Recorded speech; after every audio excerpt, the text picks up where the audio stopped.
Wall's been building in your mind, but you'll find a way to... Another week down. Another week to go. Thank you for downloading the hottest wrestling podcast on planet Earth today. The Pro Slam World Podcast with yours truly, Larry Mormon. And we are just another week into this fun, wild ride that is pro wrestling. And boy, I had a week, not a week really, I just kind of added, I should say, this week I added to more of the very long SummerSlam weekend I'm going to be having. But as I sit here, sipping on my red wine, that's right, I'm a wine drinker. At least I am now. It's good for you, right? What is it, a glass a night? I don't know. What about a bottle a night? What does that do for you? Maybe I'll get drunk by the end of the show. But yeah, so basically, we're going to get right into it. And, first of all, I will be remiss if I don't mention the fact that for such a dumb title for a pay-per-view, such as Great Balls of Fire, Brock Lesnar and Samoa Joe brought it. That match is a WrestleMania main event, a SummerSlam main event match. Not sure why they put it for Great Balls of Fire, but, I mean, the whole card, top to bottom, was stacked for Great Balls of Fire. But Brock Lesnar and, I mean, Joe, just no hesitation with Joe.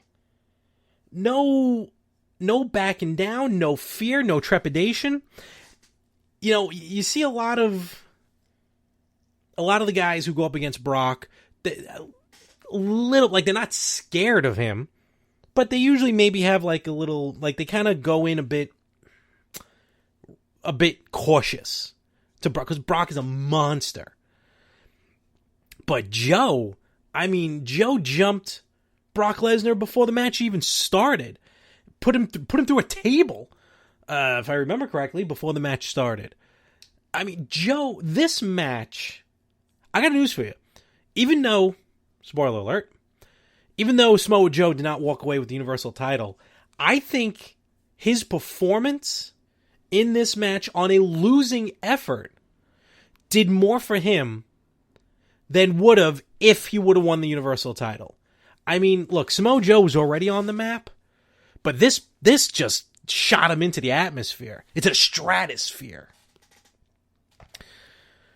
I'm really hoping for more between Samoa Joe and Brock Lesnar.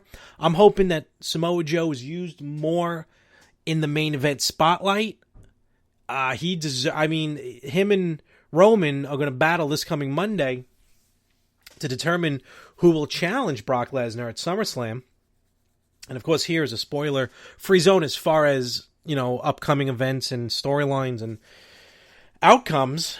So anything I mention, remember, is only my opinion only. I don't know. As much as I'd like to see Samoa Joe again go after Brock Lesnar, personally, because I'd like to see that match live since I'll be at SummerSlam, something tells me it's going to be a triple threat match with Roman Reigns, Samoa Joe, and Brock Lesnar. Because I kind of feel like the only way Brock would ever lose a title, which so far, short of Goldberg, but Brock seems to, like, it always, when there's a threat to his title, it's always in a triple threat match, because Brock does not have to be pinned for the title to change hands. So I feel like it's going to be a triple threat match. I would prefer Samoa Joe and Brock Lesnar again one-on-one.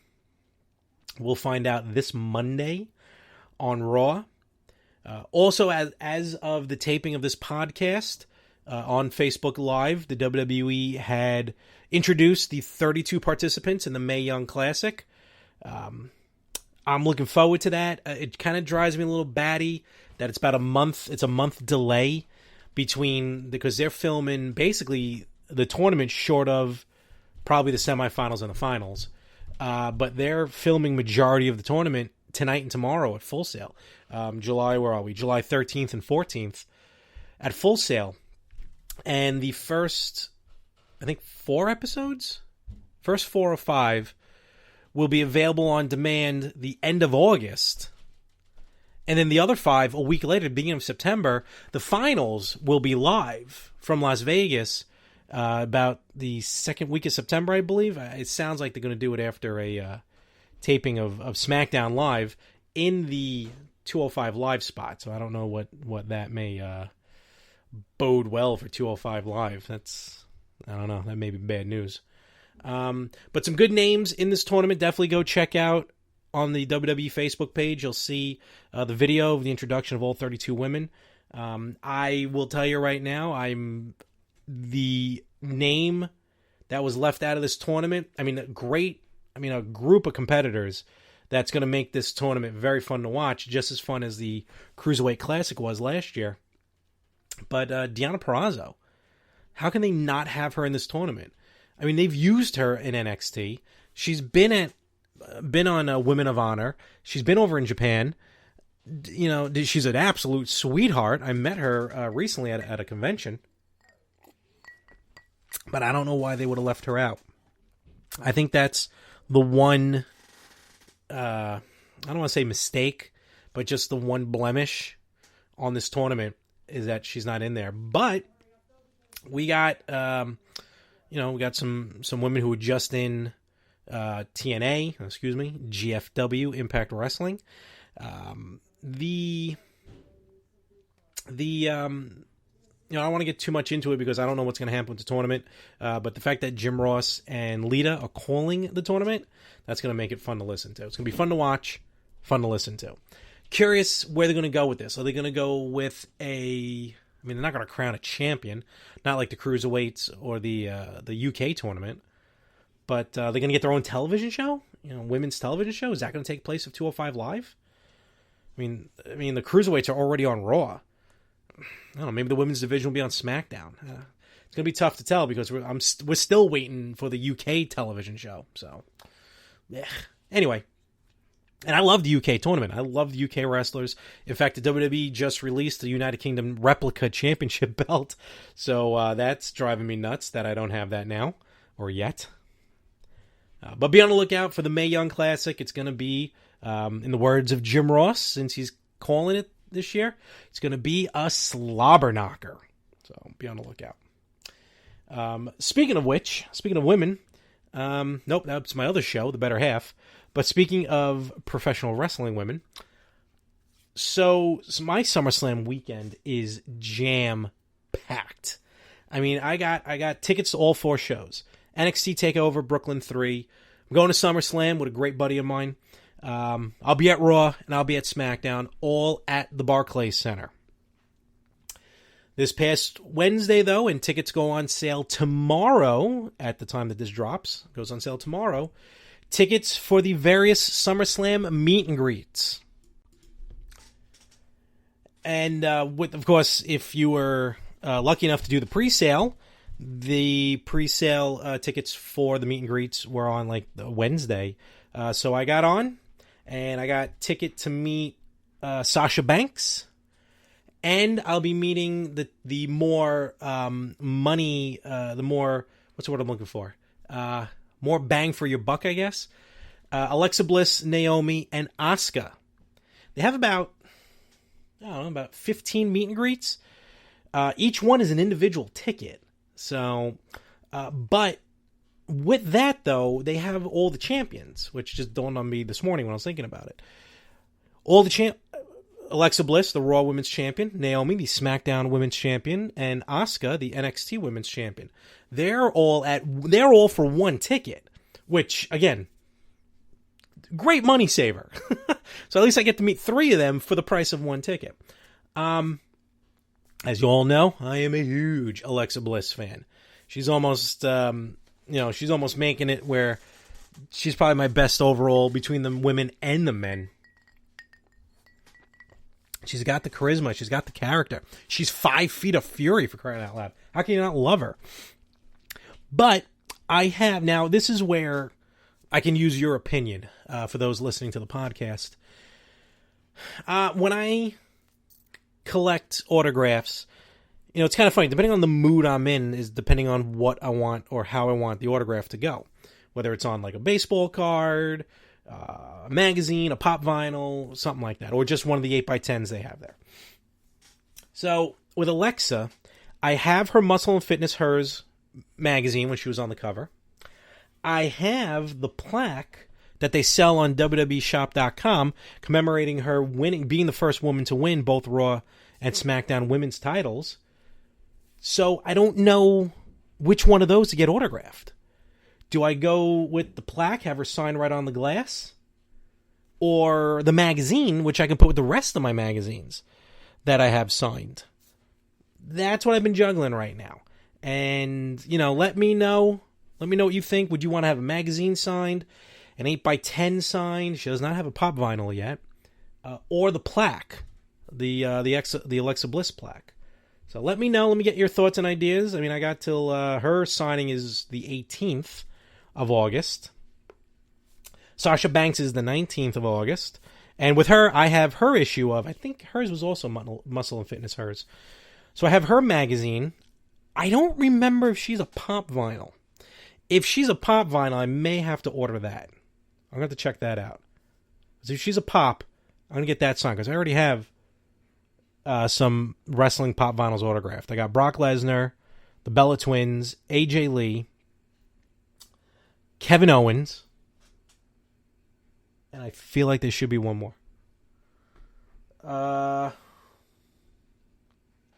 No, that's. I guess that was it. As far as the autographed pop vinyls, I thought I had another wrestling one signed. I don't know why. All right. So yeah, if I can find if Sasha has her own pop, or at least if it's she does have her own pop, I think, or pop vinyl. All right, I got some research to do, and it's funny because today I got a Finn Balor pop vinyl, and when you look at him, he looks like Johnny Gargano. So it's weird. Oh well. So I hopefully some of you out there listening are going to SummerSlam if you're in the Tri-State area, or maybe you're flying in. They do the travel package now. It's gonna be a fun time. It's the third year in a row with the Barclays. I mean, WWE they don't do television anymore from Madison Square Garden. Last time they did, it was a live special on the network in 2015. So that was Brock and Big Show at the Garden. But they haven't done Raw. They haven't done a pay-per-view in so long. But, I think the Barclays is taking over as the hot spot for professional wrestling in New York City. I mean, just today, again, as of the recording, the Floyd Mayweather and Conor McGregor hosted their press conference. They're doing like a 4-day press conference tour in Brooklyn. Not in the city, not at Madison Square Garden, but at the Barclays Center in Brooklyn. Now, of course, Nassau Coliseum, it's going to get its love again pretty soon as things start to come back there to Nassau. But, for such a hotbed of professional wrestling like New York City is, even in the short distance between New York City, Brooklyn, and Long Island, it's 3 completely diverse crowds. It is wild. Crowd in Manhattan, New York City, Madison Square Garden. They're passionate. They're fans. They love the product. They'll express their opinion, but they love the product. Long Island, probably a bit more friendlier. Probably more families, admittedly. A bit more on the fun side. You have a good time, have a blast. Brooklyn, just downright nasty, downright rude, just a horrible group of people. And I'm part of it. I'm part of that group.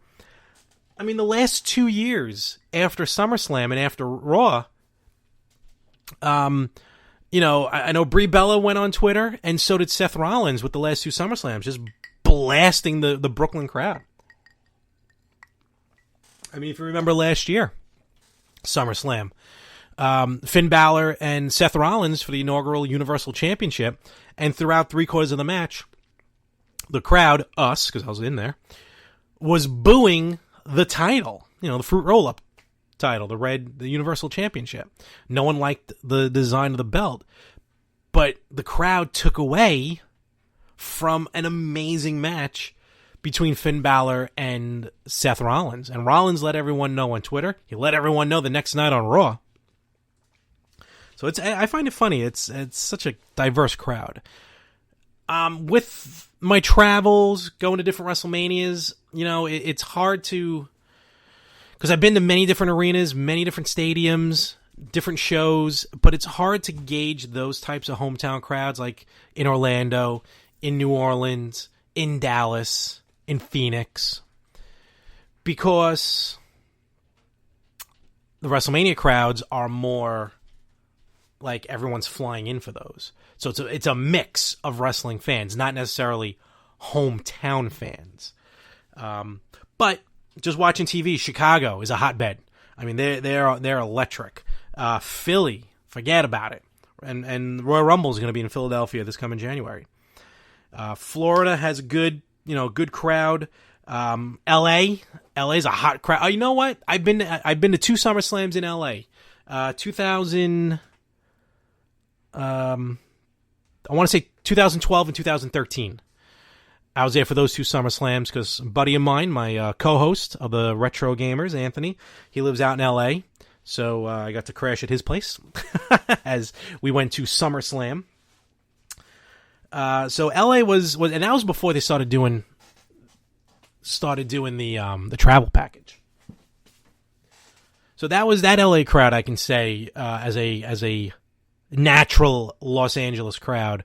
They definitely got their money's worth of telling it like it is at a show. But man, New York, there's nothing like a New York crowd. It's nothing like a Brooklyn crowd. I think it's gonna get nasty come SummerSlam.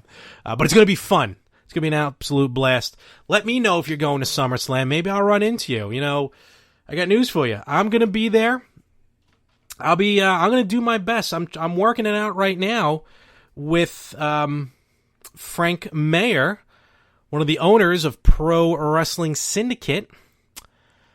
We'll probably be out there, probably doing a little, whether we do a live stream or just record for the podcast and drop it later.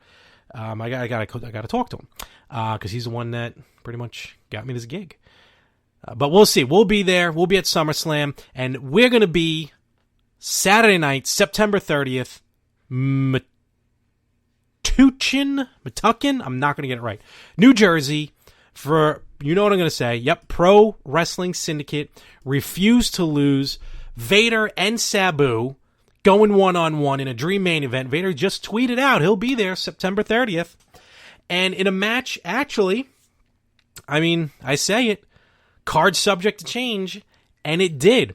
What was a triple threat match is now a 6-woman tag match at Refuse to Lose. Samson, Savage, and Weed versus Social, Manic, and Klein. This match is going to be off the chain. And, if you're following, Pro Wrestling Syndicate and Refuse to Lose on Facebook, you'll see that Missy Sampson and Maria Manic have been going back and forth with each other. This is getting personal. So basically, again, Brittany Savage, Missy Sampson, and Ty Killer Weed going up against Annie Social, Kelly Klein, and Maria Manic, Saturday night, September 30th. All tickets are $20 for Pro Wrestling Syndicate Refuse to Lose. The front row is gone, though. So you still got second row. You still got general admission. Some other matches. Remember, Starman is going up against Damian Gibbs. Homicide, Manny Fernandez go one-on-one. Matt Cross, MVP, go one-on-one. And again, Sabu versus Vader. Saturday night, September 30th. Refuse to Lose. Check it out. I'll be there. Frank Mayer will be there. I hope you'll be there as we're going to have a blast Saturday night, September 30th. And with that, I'm going to close up the show here. I hope to see you at SummerSlam. I hope to see you at Refuse to Lose. And I just hope to hear from you as well. Check us out. Remember Pro Slam World on Facebook and on YouTube. Check it all out. Down.